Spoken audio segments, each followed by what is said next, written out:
Napaiyak nga dito si Carl Tamayo guys na foul out pa sa last minute. Grabe nga yung nangyari sa Game 7 ng KBL Finals, sobrang intense. Paano ba naman guys, muntik nang mag-choke itong sila Carl matapos nila lumamang sa serye ng 3 games to none. 1 game na nga lang at champion na sana sila. Kaso nagkaroon ng minor injury itong si Carl Tamayo. Kaya naman nakahabol pa itong SK Knights hanggang sa umabot na nga sa Game 7 ng series. At balik na tayo sa Game 7. Dikit nga naging laro dito guys. Sobrang baba talaga ng scoring ng both teams dahil dikitan talaga ang bantayan.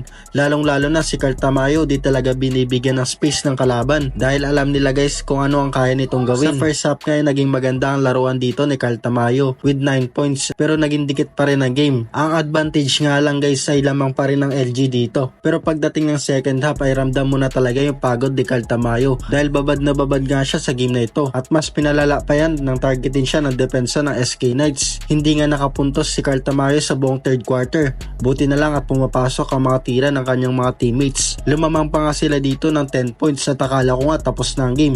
Pero hinabol pa rin to guys ng SK Knights at naging dikit na nga ulit ang game. At dito na nga guys nanlumo ang madaming LG fans nang ma-foul out si Carl Tamayo last minute. Talagang deado ang LG Shakers dito pero nanatili pa rin ang kanilang composure habang si Carl Tamayo naman guys ay nasa dulo ng bench at kinakabahan din sa mga pangyayari. At eto na nga guys ang last buzzer at panalo na ang LG Shakers for the first time sa kanilang history. Di mapigilan ang mga emosyon lalong lalo na ng kanilang head coach na isa ding former SK Knights nung player pa siya dahil historic moment nga itong ginawa nila. At itong si Carl Tamayo guys ay mayroon ng UAAP Championship, B-League Championship at ngayon isa na siyang KBL champion. Masasabi na nga natin na isa siyang champion. Nag-champion ba naman sa 3 iba't ibang bansa? Grabe ka na idol, na-achieve mo na ata lahat pero bangko ka pa rin ni Coach Tim Cone sa Gilas. Once again, congrats Carl Tamayo, KBL champion.